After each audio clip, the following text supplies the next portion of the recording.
Chelsea on no less than 3 occasions, and we will discuss in just a moment. Liverpool, Manchester City, Leicester, Chelsea, Spurs a point back.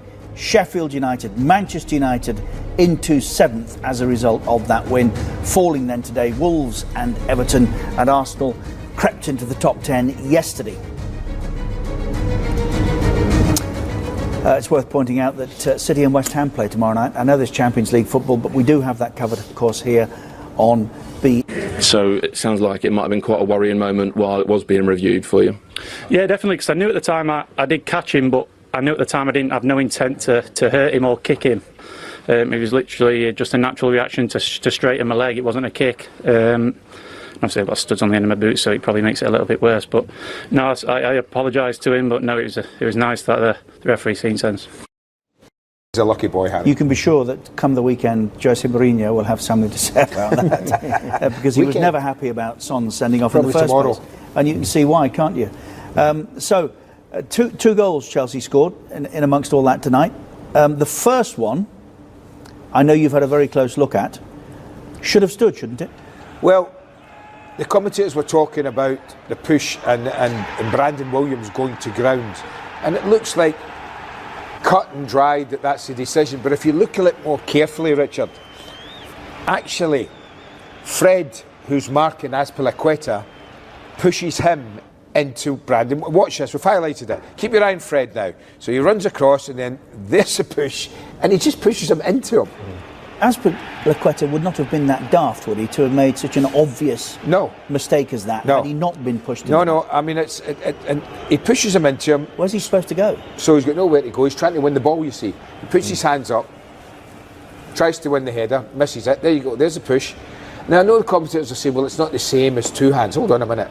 If you're disallowing a goal for Brandon Williams going to ground the way he did for the amount of contact, then there was equally... He saw it. There was that amount of contact on Azpilicueta. I thought they got that wrong, in my opinion. And of course, the second one, yes, the way that we interpret VAR at the moment, it should be disallowed, but it's robbed us of a really good 10-15 minute finish. And should we be ruling goals out like this for toenails or stray toe caps? It's a great finish. You have to say, Olivier Giroud, out of the team, wants to come on, make an impression. It's a fantastic run. He's getting in areas that are going to hurt the opposition. Great ball in, gets across. Fantastic goal. Do you know that old adage back here, giving the forward the advantage? Because that's what we want to see in football. Exactly, we want to see goals. And when you see that last angle, not this one, when they can do what they like with that. We know what they can do with that. When you see that 18-yard line camera, Richard, and you see the cross and you see the header, you would never in a million years say offside. No. Never. That's 39 goals this year disallowed by VAR, and 29 of them in those circumstances. Now, I suppose the argument is that it's a correct decision. But let me tell you, Mark, there is change coming, and there's change coming in March. I just think that will mean goals like that stand. Now, where does that put what's previously happened this season in the context of the change I just think and the integrity of the competition? Well, yeah, there is that. I just think that the parameters they're using and the measurements on those lines, they're talking about increasing thickness of the line, and they need to give the advantage back to the attacking team. Why don't we just look across the line with a naked eye and say, is it on or off? Well, that 18-yard line camera, Richard, honestly, you see it when the ball's crossed. If you can put that 18-yard line back in, the camera, the shot there, you look at it, and all you would say is you'd look at that and you go, that's a goal. And you wouldn't get an argument from Manchester United. You really wouldn't. No. I mean, watch this angle here. And when it's stopped, when it's frozen right at the point of the cross coming in. Now, you tell me, would anyone complain about that being given? I wouldn't. No, you can't. I mean, there's nothing in that says to me, Olivier Giroud's offside. Nothing. No. But you dissect it. Yeah, and VAR was detail. But that's not the sport we love. That's not the sport we watch. Well, it's not meant to be forensically examined. No, what I said, it's killed the last 15 minutes. We had a game on our hands there. It was brought in to get the key decisions, the big decisions in these type of games. Two huge clubs going head to head. The decision to bring VAR in was to get the big decisions. So do you think big decisions tonight have been called correctly? No. That's the point. He was brought in to get key decisions right, and they haven't got them right. No, not one of them. No. Not one of them. Not all. Incidentally, Mino Raiola has been on Twitter again tonight. He, of course, is Paul Pogba's agent. If you've been reading and following the story, Ole Gunnar Solskjaer said at the weekend, he made the point that Paul Pogba is not Raiola's property. He's ours, he said, at Manchester United. This is the response from Raiola today, and I have some sympathy with this. Paul is not mine, he says, and for sure, not Solskjaer's property. Paul is Paul Pogba's. You cannot own a human being already for a long time in the UK or anywhere else. I hope Solskjaer does not want to suggest that Paul is his prisoner.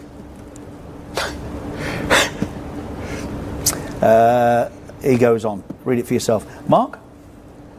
Yeah, well, he's got a point. Paul Pogba is clearly an intelligent guy. He'll make decisions that you think are right for him. Yes, he's under contract, but it looks like there's going to be a parting of the ways, you would suggest. Because would you, if you were advising Manchester United, would you encourage that parting? Listen, I'm not privy to the goings-on of what's been said between all the parties. I appreciate that, but as a Manchester United fan... I think it's just gone on for a little bit too long. I think they've moved on without him as well. He's been out injured, clearly hasn't been able to play and have an impact for them. But there comes a point where it's a natural parting, and I think we're probably at that point now. Would you encourage? Yes.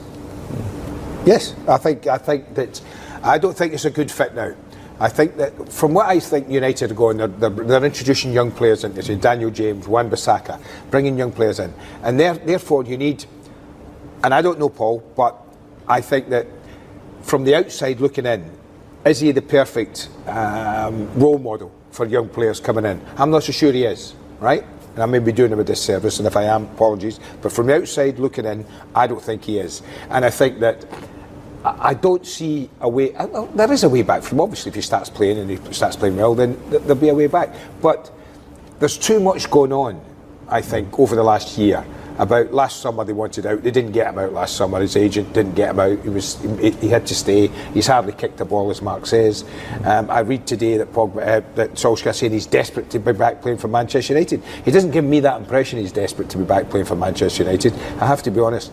And I don't know what effect he would have on the rest of the team if you bring him straight back in again and start playing him. Maybe they'll keep going, and maybe they will. But it seems to me the most natural thing to happen, and the best thing for both, would be if Paul went somewhere else. It seems that's what he wants. Frustrating managing a football club when modern day players have the entourage and the advice that they would appear to get from outside of your influence? Well, actually, what players sometimes forget is that the people that have got their best interests at heart and the ones that want them to be more successful is arguably their teammates and absolutely the manager, because the success of players reflects on you as a manager because you're successful. So unfortunately that seems to be missed by a lot of players when they're in these situations, and they defer to family members, as you would do, to agents, and rather than the people that actually can help them and want to help them be better football players for the club that they're actually at. So it's always been the same, always been that way. But if you have one, and Andy's already made the point, if we're wrong, okay, but looking in from the outside, he appears to be that bad apple that unfortunately can infect others around and about. You'd call it a day, wouldn't you, and just encourage him away? There's big figures involved, obviously. They're not going to let a commodity like Paul Pogba, given his standing in the game, that he's a brand as well. He's not just a footballer. He's Paul Pogba. I mean, it comes into the equation, you know. So he does make that point often. Yeah. So I mean, that's the modern day footballer. They carry that with them as well. So there's value in that for football clubs as well. Harry Maguire feel refreshed and want back now? No, I've had a decent break. I felt I needed that. I had a long period at Stoke and then jumped into Southampton because that was a great opportunity for me. since I've left Southampton, I'm probably having the break that I should have had after Yes, Stoke. I was about to ask that. You feel you need to step away now? Yeah, that's done now, so it's... But you're ready to go? Yeah, absolutely. Good yeah, luck. Well, I hope that you're working before we invite you back, but on the other hand, I equally hope that we can invite you back before you start working. appreciate it. Because it's been great. You understand what I'm saying? Yeah, absolutely. Great. Thank Mark you, Hughes, guys. thank you very much. My pleasure. That's it. Angus Scott, Ruud Gullit and Marcel Desailly here through Tuesday, Wednesday with our Champions League football. We're down to the round of 16. Enjoy.